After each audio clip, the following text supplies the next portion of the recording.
¿Quién irá? Es un podcast hecho en familia, con temas e historias afines a tu vida diaria. Está hecho para los que ríen, para los que lloran, para los que se caen y se levantan, para los que se equivocan, aprenden y siguen avanzando. Personas como tú y yo. Bueno, Tania, ¿cómo estás? Bien, gracias. ¿Y ustedes, tú? Yo bien, cansado, con un poco de sueño, pero bien. Carlos, Yo muy bien, gracias a Dios. Ya hoy ya hizo calor y bien, sin viento, entonces el mejor día para mí en mucho tiempo. Y ya quiero calor, ya no quiero frío. Tuma, ¿cómo estás? Bien, muy bien, gracias, gracias, todo está muy bien, me siento muy bien, muy a gusto, Qué bueno que todos estamos bien. sí. Bueno, les vengo a traer otro tema ah, de algo que hablé con Isaí esta semana. Tuvimos un tiempo para platicar y sentarnos y nos comimos una torta de barbacoa de ahí del Güero, que estuvo nice y estábamos platicando.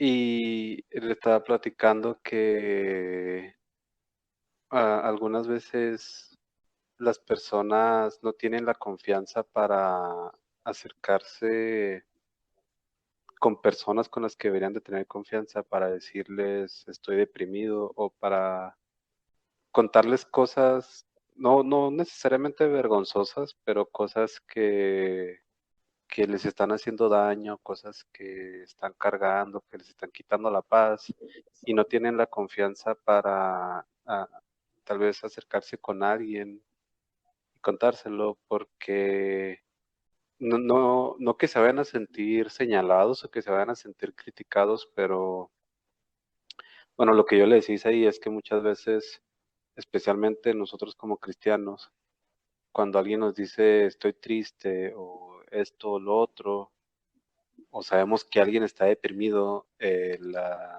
sí, el diagnóstico es siempre no estás buscando a Dios o no estás leyendo lo suficiente la Biblia o no estás orando lo suficiente. Ponte a orar, ponte a leer la Biblia, busca a Dios y se te va a quitar la depresión o lo que sea. Y yo le platicaba que incluso aunque yo pasé por una depresión muy fuerte, no entendía realmente cómo puede afectar la depresión a una persona, incluso aunque lo viví. Y le decía a Isaí que yo creía que la depresión era cuestión como hemos dicho, así como de ponerte las pilas, de cambiar tu mentalidad y levantarte.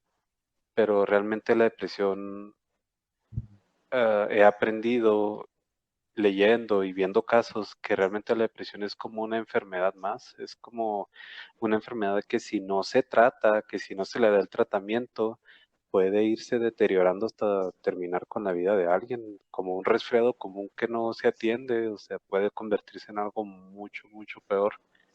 Y que por eso mismo no, no, como que muchas personas, yo incluido, que no lo vemos o no lo veíamos como lo que realmente es algo que puede incapacitar a una persona. Pienso yo que muchas personas no tienen la confianza para decir estoy enfermo o estoy deprimido, porque el diagnóstico siempre va a ser estás haciendo algo mal, es tu culpa, ponte las pilas y se te va a quitar. Pues a lo que quiero llegar es que uno siempre quiere darle la solución de todo a los problemas de las demás personas, pero realmente nunca pues vamos a poder entender cómo se sienten o qué está viviendo la otra persona. Y lo mejor que podemos hacer es hacer el esfuerzo por intentar entender, no sé, tal vez estoy redundando mucho, pero hacer un esfuerzo por intentar entender cómo se siente esa persona. No sé ustedes qué piensan, si me di a entender. Yo creo que, por ejemplo, el resfriado, ahorita que decías el resfriado común, el nombre es el resfriado común, ¿no? Pero desde la perspectiva o estando en el cuerpo de cada quien, todos lo perciben distinto, me imagino. Ujú. A lo mejor yo puedo sentir mucha molestia por la congestión nasal y realmente la garganta seca no me molesta, pero a lo mejor a otra persona la congestión nasal no le molesta como la garganta seca. O sea, es igual en otros ámbitos, en la depresión o en el enojo o en cualquier otra situación sentimental o emocional que pudiera estar pasando una persona. Porque incluso quien ya lo vivió, en el caso tuyo de la depresión, quien realmente ya lo vivió, no es igual a alguien que lo está pasando y que también ah, tiene ideas suicidas o cosas así, ¿no? No es Ujú. siempre los mismos motivos, las mismas razones. Entonces, el haber pasado por algo, debemos de testificar y decir nuestra experiencia para que sirva de ayuda a otras personas, más no quiere decir, como tú dices, que sea la solución.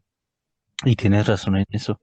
Tendemos a creer tener la solución de muchas cosas y de los problemas de las personas, pero no somos capaces incluso de reparar los nuestros propios y caemos en el error de tener la solución para las personas y darles como que la receta secreta, la receta mágica, entre comillas, y decir y sacudirnos las manos y irnos y decir, bueno, yo ya le di la solución, ya si lo quiere tomar, pues que lo haga y si no, pues allá él o allá ella. Y Sí, caemos en ese error muy burdo. Incluso si buscamos en la palabra o en la Biblia algo, nos dice que acompañemos a las personas, que lloremos con los que lloran, que riamos con los que ríen, pero nos dice, dale la solución al que está triste, porque en sí la única solución ya sabemos quién es, pero no, no nos da a nosotros ese derecho de minimizar la circunstancia de otra persona por el hecho de haberla vivido. ujú, sí. Y de hecho, cuando estaba hablando con Isaí, me acordé no sé si Taña, ¿te acuerdas? Pero me acordé de cuando yo creo que tenía 16 o 15 años. Y si yo tenía 16 o 15 años, también tenía 16 o 17. Pero el caso es que apenas estábamos empezando a ir a la iglesia cristiana allá en Las Vegas. Bueno, pero el caso es que íbamos y yo me estaba empezando a involucrar mucho por lo que ya les he contado, pero por una parte sí estaba leyendo la Biblia, no la entendía realmente, nada más la leía por leerla, pero no la entendía. Y yo me acuerdo que en ese tiempo Taña batallaba mucho, y ella tenía una Biblia, me acuerdo que era una Biblia blanca como con una foto de una rosa o algo así, pero nunca la leía. Y yo me acuerdo que una vez le dije, es que ¿por qué no la lees? ¿Por qué no quieres leer la Biblia? Me dijiste, Taya, pero creo que era que no tenías la motivación para leerla. Y yo cuando me dijiste eso, yo me acuerdo que me quedé pensando, pues qué otra motivación puedes necesitar si sabes que Dios es Dios o sea, no me acuerdo qué te contesté, pero sí se me hizo muy ilógico que me dijeras, es que no tengo la motivación para leerla. Y yo pensé, pues, pues entonces te vas a quedar igual, o sea, si no haces algo te vas a quedar igual. Y pues es lo que dices, que queremos darle la solución a las personas y muchas veces incluso ni siquiera decirle nada a las personas, nada más como que estar ahí con las personas, o sea, nada más que sepan, que te vean o que te sientan físicamente ahí al lado de ellos, como que pienso yo que eso vale más que cualquier palabra mágica que creas que puedes decir. De eso que me dices, no Sí, me acuerdo. Lo que sí sé es que no, por más que leía, no entendía lo que estaba leyendo de la Biblia. Probablemente por eso no la leía. y de hecho yo he escuchado a gente incluso que dice que, y tal vez yo en algún momento de mi vida cometí ese error, pero ahora que, gracias a Dios, se puede decir que puedo entender un poco más a otras personas y trato de no juzgar y criticar tanto como lo hacía antes, porque aún lo hago, y creo que es algo con lo que batallo. A lo mejor no lo hago abiertamente, pero mi mente está ah, haciéndolo constantemente. Hay gente que se atreve a decir y digo se atreve porque tal vez lo dice hasta con un sustento bíblico, ¿no? Como decía Tania la Ley, no entendía que podemos decir que tal vez tenía el entendimiento entenebrecido, como lo dice la Biblia, ¿no? Pero digamos que realmente hay gente que tal vez porque no tuvo a lo mejor una educación o cualquier cosa y que no entiende algo y tiene la confianza de irle a preguntar a alguien, oye, ¿qué significa? Y la otra persona se le hace tan lógico y Ándale, de la tonto no lo critica o le dice, bajo. no, ¿cómo no vas a entender esto?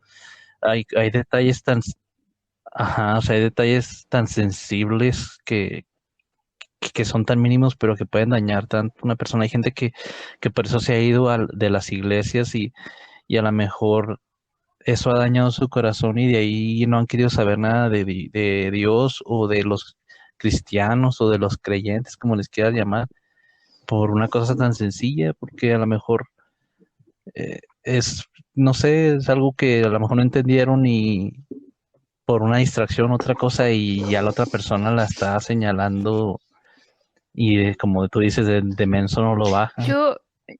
Yo quería decir que cuando yo pasé por la depresión, que ni siquiera me di cuenta que estaba en depresión hasta que toqué fondo y luego Dios vino y me salvó. Mm, no sé de qué manera puede salir una persona por sí mismo o por sí misma de una depresión, porque yo no lo logré. Dios me salvó de eso.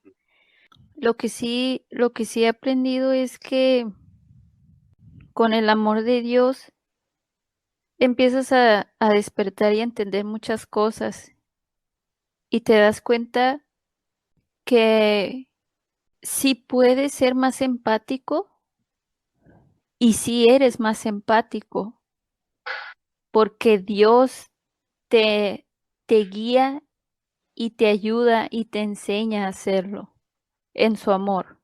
Y bueno, en la plática pasada tocábamos el tema de que Dios es amor y lo más grande de la existencia es el amor, que no hay nada más poderoso que eso. Entonces, meditando acerca de esto, la raíz de la empatía es el amor. Y para poder ser empáticos se necesita que uno ponga de su parte y decida ser compasivo como Dios es compasivo contigo, que decidas ser tierno como Dios es tierno contigo. Y el perdón, también se necesita que uno decida perdonar como Dios te perdona. Y también me di cuenta que para poder enseñar empatía o ayudar a la persona que se acerque a ti, que tenga ese valor tan grande de abrirse contigo, se necesita mucha humildad. Al ser humilde, tú sabes cuando tienes que guardar silencio y simplemente estar presente, como decías tú, Diego. O sea, hay muchísimas situaciones en la vida, hay muchísimas adversidades y dolores que no hay palabra alguna que pueda consolar a nadie, más que estés tú ahí. Quizás con un gesto, con un abrazo o nada más estar sentado al lado de la persona. Y también busqué el significado de la palabra empatía y empatía viene del griego empatos, que quiere decir sufrimiento con el otro. Entonces, cuando Dios nuestro Padre nos está diciendo, lloren con el que llora, rían con el que ríe, o sea, compartan, o sea, es lo que Él nos enseña a hacer todos los días, no prejuiciosos, no todos, empáticos. Sí, de hecho yo estaba pensando, y a veces cuando no entendemos, no a veces, por lo general, cuando no entendemos, es cuando pasamos por circunstancias y luego después nos cae el 20 de que, ay, o sea, ya sé cómo se siente esto y antes yo era así y con esto que voy a decir, a lo mejor voy a pisar muchos callos para gente que nos escucha, que es de esta ciudad donde somos nosotros, de Ciudad Juárez. De antemano sabemos que aquí en Juárez es una ciudad donde viene gente de muchos lados del país, incluso de otros países.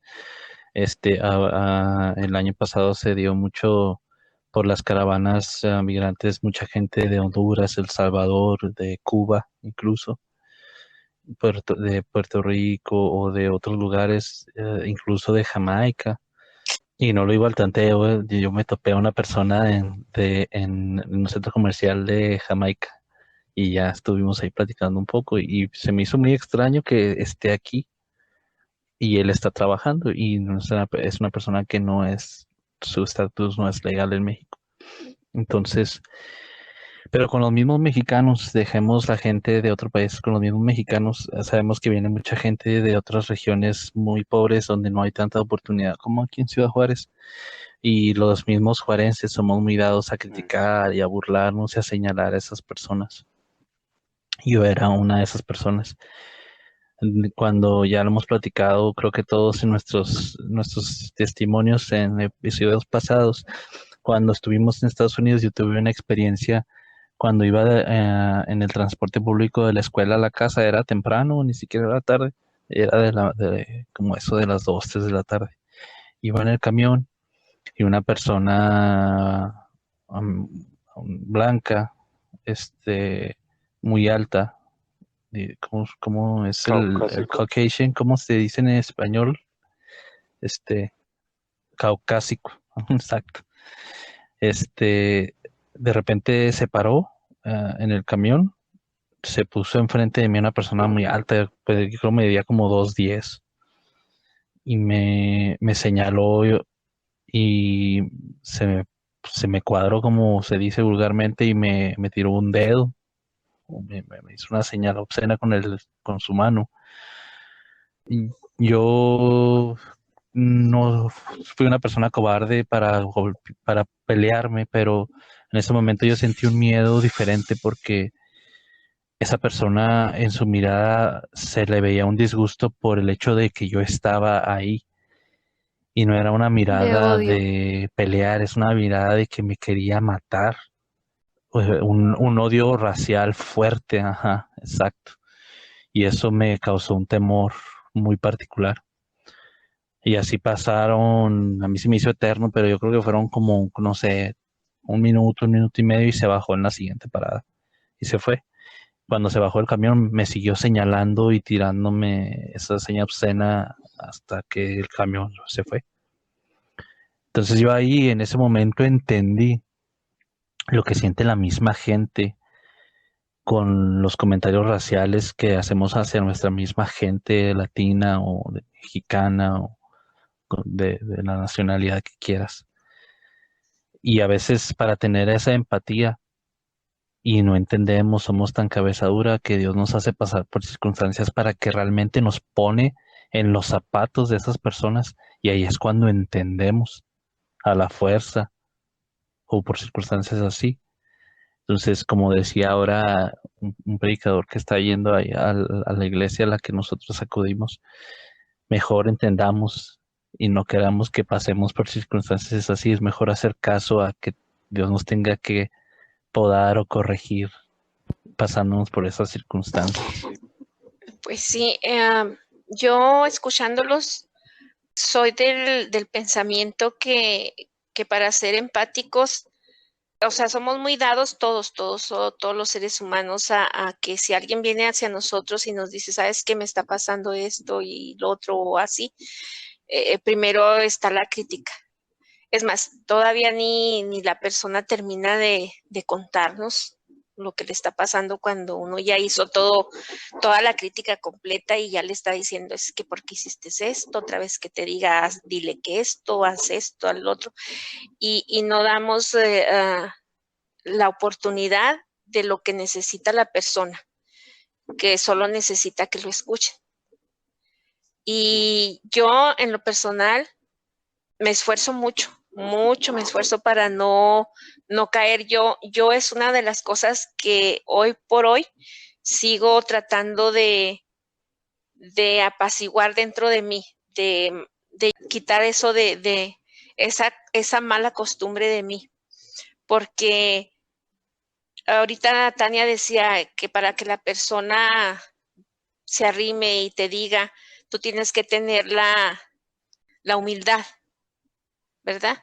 Pero yo me atrevo a decir que cuando una persona ya se arrima a ti a decirte y a quererte compartir, más bien es la persona que ya está enseñando la humildad, de que está enseñando de que ya no puede más, de que está enseñando de que necesita ayuda, y entonces va y te dice las cosas y lo que recibe es un juicio de decir es que por qué lo hiciste o no hagas esto o cosas, no sé, según sea el problema.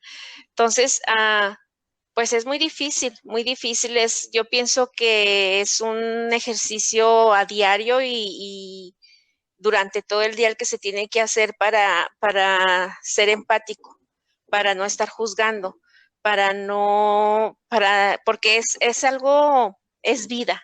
He sacado, no sé si les pase a ustedes, yo por ejemplo estoy en mi trabajo y estoy viendo cosas y digo, ay, pero ¿por qué hacen eso? O ni siquiera sé si la persona que lo está haciendo, que llega y se sienta y está como ida en el trabajo, la estoy juzgando diciendo, ay, mira qué flojo, ay, mira cómo mira, pero ni siquiera sé lo que esa persona vivió o el problema que lo tiene así. Entonces, yo pienso que para ser empático lo empieza por uno en el sentido de no hacer juicio antes de. Y luego yo pienso que cuando ya te den o te den la oportunidad de que tú sepas lo que le pasa a la persona o de que te compartan, ya nada más sería cuestión de escuchar. Y si la persona necesita escuchar algo, que solo sería como apoyo, no porque lo hiciste o hubieras hecho esto. Me acuerdo una vez que yo estaba viendo el Facebook y de repente vi el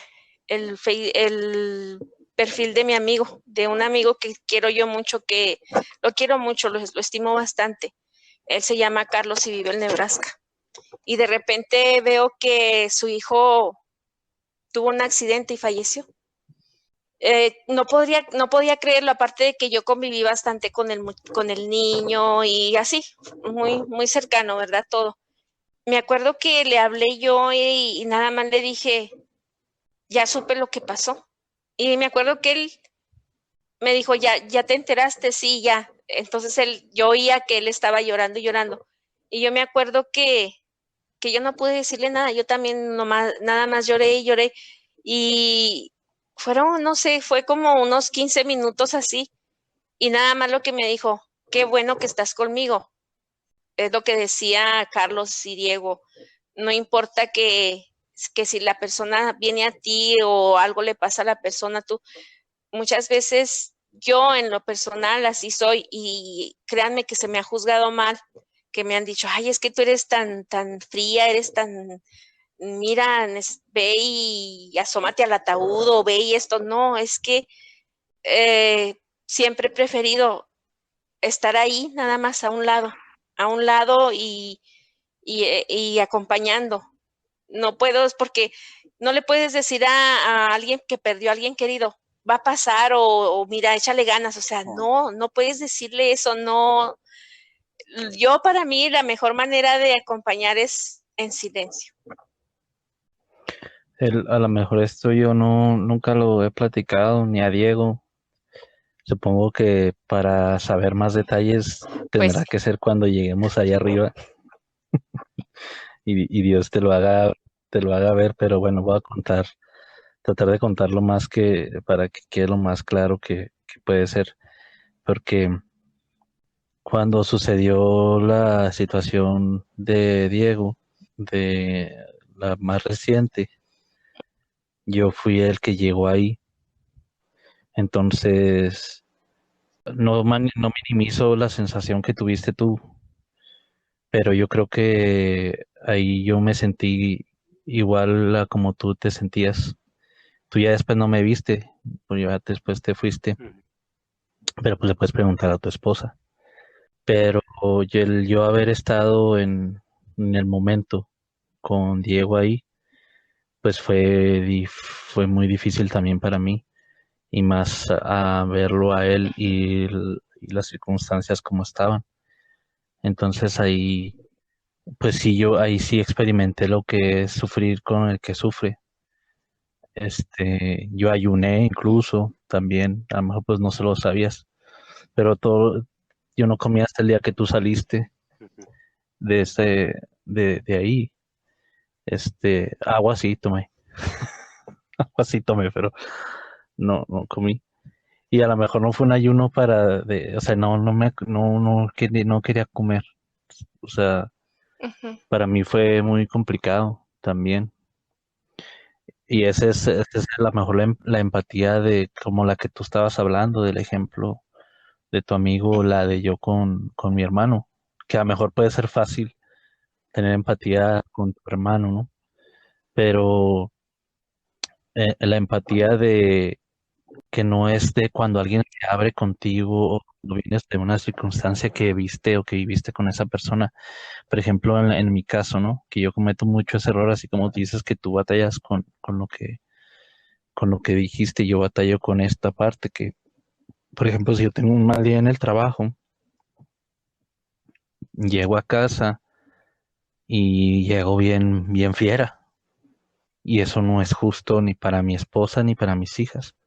Entonces, yo antes de cruzar la puerta le ruego a mi padre que me quite esto que traigo, que queda fuera de mi hogar, que no me permita meterlo, porque me pongo en los zapatos de mis hijas o de mi esposa, que ellas no llevan todo el día en el trabajo como yo, que a lo mejor ellas están esperando a que yo llegue para estar con ellas y no para empezar a sacar mi frustración o estar cerrado a compartir con ellas porque tuve un mal día. Entonces también en esa otra empatía, a lo mejor abiertamente mis hijas o mi esposa no se abren conmigo y me dicen, Carlos, es que esto, o papá, mira esto. Pero yo veo cuando yo llego así molesto, como ellas como que se decepcionan porque estaban esperando a que yo llegara y que jugara o que platicara con mi esposa y me cierro. Yo puedo ver en sus sensaciones, en su mirada, entonces también está esa otra empatía, ¿verdad? Que a lo mejor la gente no te lo dice, pero tú lo detectas. Pues también tenemos que saber que separar todas esas cosas, el trabajo de la casa, los problemas, y no desahogarnos o desquitarnos con las otras personas por Sí, cosas que ni culpa tienen. sí, es cierto. Y yo, bueno, nada más quiero contar algo rápido que nada más que si lo cuento voy a tener que balconear a una persona, así que no voy a decir quién es, nada más voy a decir que es una persona que yo aprecio mucho. Entonces, esta persona le gusta ver programas de drag queens y en uno de esos episodios bueno, había alguien que era muy conflictivo, que se peleaba mucho con todos los demás participantes de ese programa. Todos como que lo excluían y no querían hablar con él. Y uno de los que estaban ahí también en el programa decía, no, es que ustedes no se dan cuenta, pero el comportamiento de esta persona es un grito de ayuda y, y no nos está diciendo que lo ayudemos, pero nos está pidiendo ayuda. Pero todos lo excluían y ya a fin de cuentas salió del programa y salió con conflicto y así. Y yo le decía a esta persona que aprecio mucho, le decía, pues mira, yo no comparto con estas personas o sea, no la aceptación solapadora, sino la aceptación de que no los juzgo, porque yo creo que la actitud de que siendo hombres se disfracen de mujeres y actúen como mujeres, para mí también es un grito de ayuda, pero nunca sería lo correcto ir a decirle a esta persona lo que estás haciendo es estar pidiendo ayuda, ni tampoco decirle lo que estás haciendo está mal, porque muchas veces la vida no es tan blanco y negro. Muchas veces la vida es mucho más complicada de que como la mayoría de los cristianos la teníamos o la tenemos entendida, de que esto es negro y esto es malo. Digo, esto es negro y esto es blanco, esto es bueno y esto es malo, tú estás haciendo mal, arrepiéntete y pídele a Dios que te perdone y ya vas a estar bien y yo te voy a aceptar y te voy a amar y bla, bla, bla. Entonces le decía que, pues cuando una persona está pidiendo ayuda con su comportamiento, no con palabras, que no, la mejor manera de ayudarle, como decía Tania ahorita, es que una persona no puede salir por sí sola de la depresión. Y sí, estoy de acuerdo, una persona es muy, muy, muy difícil, muy complicado que tenga la fuerza interior para salir solo de un problema, ya sea de depresión, de ira, de violencia. Pero le decía a esta persona que aprecio mucho cuando estábamos hablando de eso, que de las pocas oportunidades que yo he tenido de hablar con alguien que sé que está deprimido o que sé que está pasando en un momento muy difícil, lo que le he dicho es que pues no le he querido arreglar el problema, más que nada le he dicho, bueno, se lo voy a decir, yo sé que ahorita no te sientes bien, carnal, pero, o sea, si quieres hablar, aquí estoy, o si necesitas ayuda, aquí estoy. O sea, no creas que no tienes a nadie, si me necesitas, aquí estoy.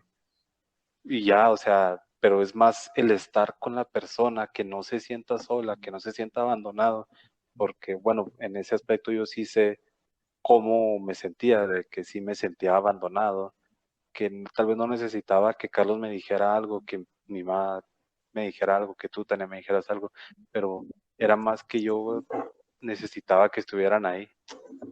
Y sí, no creo que alguien pueda solucionarle los problemas a las personas y sacarlo de la depresión, pero sí atravesar con ellos esa etapa difícil. Sí, hay algo que, bueno, que nuestro Padre Celestial me enseñó y que mi mente humana todavía no lo digiere, pero Él me enseñó que lo único que vence el pecado en todos nosotros es su amor. Y cuando las personas tratamos de transformar esas palabras a lo humano, siempre caemos en ese de sí, el amor, pero esto no, aquello no, tampoco eso. Cuando realmente lo que significa es que nos dejemos amar por Dios y transformarnos en su amor. Y todo lo demás va a dejar de tener relevancia.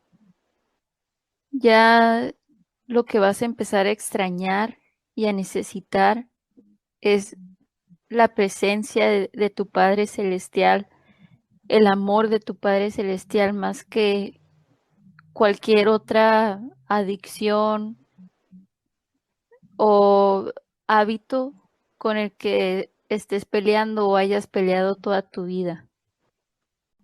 Ser empáticos también bueno, para mí ser empáticos es hacer todo lo que está en tu fuerza humana por no juzgar a la otra persona. Y, o sea, somos humanos. Yo también, igual que mi mamá, esa es una de mis batallas más grandes y difíciles cada día de mi vida, cada segundo de no estar de prejuiciosa. Pero lo repito una vez más, no fuimos llamados a juzgar, no fuimos llamados a ser sabelotodos, fuimos llamados a simplemente amar a lo mejor de nuestra capacidad, así como Dios nos ama a nosotros. Mira, yo digo, es que mira, esto es algo más profundo. Por eso yo personalmente no quiere decir que así tenga que ser. Yo lo he entendido a apaciguarme a mí misma, porque estamos hablando de algo tan sencillo como que de un hombre se vista de mujer o una mujer de hombre o qué sé yo. Pero ¿qué tal si estás frente a realmente un ser humano que asesinó a un niño o violó a un niño o asesinó a un anciano? O sea, gente realmente indefensa, porque ahí también tiene que funcionar la empatía. ¿Me explico? O sea, no es tan simple como hablar de empatía, no es tan simple como hablar de que, oh, sí, entiéndelo. No. La empatía es algo muy, muy, muy profundo, es algo muy serio, es algo como no nada más estar criticando al que no trabaja o al que come mucho o al que se droga. O sea, hay cosas muy tremendas como los asesinos o porque podemos darnos cuenta que alguien asesinó, alguien mató en defensa propia o no sé, que es lo mismo, asesinas a un hombre, pero para mí es más trágico todavía alguien que asesina a un ser indefenso, nada más por asesinarlo. Entonces, ¿qué pasa ahí? ¿Qué vas a hacer cuando estés enfrente de un asesino que te esté contando cómo asesinó a un niño, a un viejito, ¿qué vas a hacer? Realmente el no juzgar es algo muy, muy, muy tremendo, es algo que yo pienso que a mí me va a tomar toda la vida practicar esto y llevarlo A a cabo, todos. de no juzgar. ¿Por qué? Porque primero me voy a tener que apaciguar yo misma para no ir a juzgar. Porque en el momento que ese asesino me esté diciendo a mí, mira, hice esto y esto, no es, yo de ninguna manera tengo que decirle, aunque me esté muriendo de coraje, aunque yo quiera asesinar a esa persona, no le voy a poder decir, pues te lo mereces, ¿verdad que no? ¿Por qué? Porque tenemos que ser empáticos y porque Dios nos llamó a pasar o ponernos en los zapatos de cualquier otra persona. Entonces, para mí la empatía es algo es muy difícil ser empático y es un ejercicio a diario y a cada momento porque es vida. La vida te enfrenta, es un reto. La empatía es un reto a cada momento, a cada paso, a cada vez que fijas tu vista en una cosa o escuchas otra o qué sé yo, es un reto. Yo solo para cerrar lo mío, yo quiero contar una historia que vi en Instagram. Pues fue un juicio real. Un joven asesinó a otro joven, como eran de entre 19 a 21 años. Entonces, pues ya la persona, hablando ahorita de asesinatos, la persona, el chavo que mató al otro, pues estuvo en la cárcel y todo, y tuvo varios juicios, y en uno de los juicios estuvo la familia de la persona que fue asesinada. Era la mamá y era la hermana, y estaban frente al asesino de su hijo y de su hermano. Y cuando ellas estaban contando, digamos, o testificando, no sé cómo se le llama en el juicio, la persona que el asesino se burlaba, se mofaba. Y ahí está la grabación en el video de Instagram. Y eso hizo enojar mucho al juez. Y la mamá y la mamá y la hermana del difunto, pues lloraban mucho al ver que él se burlaba, que se mofaba. Y como tú dices, estás viendo esa historia y te empieza a dar coraje, ¿no? Y dices, ¿cómo puede ser posible? Y cómo se ríe y cómo se burla y esto, ¿no? Y cuando al final la mamá y la hija dijeron que perdonaban al muchacho, que lo perdonaban porque que ellas veían que se reía y se burlaba, que sí, que lo veían pero que no logran imaginar por qué haya pasado él para que esto no se le haga algo tan grave o tan severo. que ellas realmente sienten tristeza o empatía por él, de por qué vida tan difícil tuvo que haber llevado para que esto le esté causando risa, y lo perdonaron. Y ese perdón y esa empatía que tuvieron al momento de decir esas palabras, el asesino pasó de la risa al llanto, porque nunca creyó el amor o la empatía que tuvieron esas personas. Y no quiere decir que ellas amaron al asesino de su hijo, de su hermano, pero por alguna razón, dentro de todo ese dolor que sentían, pudieron ponerse o entrar un poco en el contexto de él, del asesino. Le dieron una sentencia, no sé cuántos años, pero supongo que ahí acaba la historia en Instagram, porque Instagram no te puede dar mucho tiempo de video. Pues estuvo encarcelado, pero ese cambio o el perdón de ellas hacia él le causó un impacto tremendo. Se pasó de la risa al llanto. O sea, se le derrumbó todo eso que a lo mejor él estaba sintiendo, o por primera vez sintió tal vez que alguien se puso en sus zapatos, no sé, ¿no? Sí, yo nada más quería cerrar con ese comentario porque tan poderoso es Exactamente. eso Siempre que a veces no que, nos damos siempre que cuenta. hay cosas tan terribles es porque hay un trasfondo terrible. Entonces, siempre nos gana el dolor y el dolor nos lleva a juzgar y a hacer juicio y a condenar. Entonces, si es algo para practicar, si es algo para pensar, si es algo para que realmente los seres humanos tuviéramos en cuenta la empatía, así como el hábito que tenemos de juzgar, tener ese hábito de siempre antes de juzgar, preguntarnos por qué. Para mí eso es entender que no voy a entender. Bueno, es que para mí siempre, bueno, no siempre, pero ya últimamente, esa frase, no voy a juzgar, se me hace muy inmesurable. O sea, Ujú. decir no voy a juzgar es algo que no puedes medir.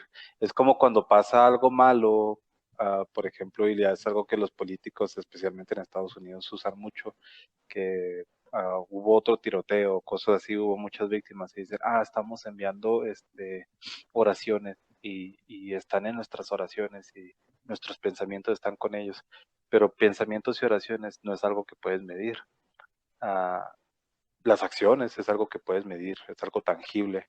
Entonces, para mí eso es entender que no voy a entender, no es decir no voy a juzgar, sino hacer el ejercicio de pensar, esta persona, ¿qué le pasó? O sea, ¿por qué está pasando esto? Les digo, esto ya es de años atrás que vengo corrigiendo en mí. Especialmente empezó con las personas que yo catalogaba como inmorales. Por ejemplo, los homosexuales, las lesbianas, las que hacen drag o los transvestis o eso, tantas cosas que a los cristianos lo mencionas y, o sea, se les quieren desorbitar los ojos, se les quieren salir los ojos del coraje, de no, es que la inmoralidad y es que todo lo que están haciendo y necesitamos un presidente que sea cristiano y que, o sea, tantas cosas, pero nunca pensaba, bueno, yo al menos estoy haciendo ese esfuerzo de pensar o reconocer, bueno, a mí nunca me han abusado, a mí mi familia no me dio la espalda por sentirme como me siento, independientemente esté bien o esté mal. Es algo que estoy sintiendo y me dieron la espalda nada más por cómo me siento. Eso nunca me ha pasado. Nunca he sido marginada socialmente, o sea, no me han marginado socialmente por cómo me visto, por cómo hablo, por cómo camino. Entonces yo no entiendo lo que esas personas sienten por lo que han vivido. Entonces, por eso mismo no tengo el derecho de opinar, pienso yo, siento yo. Igual con el caso de los asesinos que están poniendo. Lamentablemente, pues conozco muchas historias de asesinos en serie por los podcasts que escucho. Y uno en especial que me gusta mucho, uno de los podcasts, no simplemente te cuenta lo que hicieron, sino te cuenta de dónde vinieron. O sea, qué pasó en su vida, en su formación, para que terminaran así. Y creo yo del 90% de las historias que he escuchado siempre son padres abusivos, padres que los golpeaban, padres que los dejaban por muertos de tanta golpiza, niños que fueron abusados, niños que fueron prostituidos incluso por los padres, abuso de drogas desde muy temprana edad y todas esas cosas que yo nunca he vivido, que yo no sé, no entiendo cómo puede sentirse una persona que tuvo que vivir eso. Entonces, por eso, o sea, entiendo que no voy a entender y por eso mismo me da la pauta o me da el principio de que por más coraje que me dé escuchar tantas personas que mató o por más que yo sepa que está mal y que va en contra de la Biblia, o sea, yo mismo me digo, cállate, o sea, cierra la boca, escucha a la persona. Sí, yo nada más quería mencionar esto, porque tal vez gente que nos escuche va a decir, entonces está bien que los hombres o que las mujeres violen niños o maten niños. No estamos hablando de que la empatía te lleve a pensar que está bien. No, ese no es el punto. El punto es de que no es que el asesino de niños diga, pues es que yo sufrí así esto, o que está bien lo que estás haciendo. No, claro que no está bien lo que se está haciendo, pero hay una razón. O sea, el que tú entiendas por qué lo hizo no lo va a hacer de que, está bien lo que hiciste. Está mal lo que hacen o lo que hacemos, pero es o sea, lo que voy es de que no hay que ser jueces, pero la cosa es esta, o sea, hay una justicia y hay más que una justicia, porque en veces en muchos países vemos que la justicia pues no es justicia, pero hay una forma de ser empáticos. ¿Cómo? Si yo veo que a un niño lo están tratando mal, que lo están golpeando, que lo están abusando, esa es la manera de hacer mi parte. De decir, ¿sabes qué? No es mi sobrino, no es mi hijo, no es mi hermano, no es nada, pero es un ser humano. Y yo voy a hacer algo por ese niño.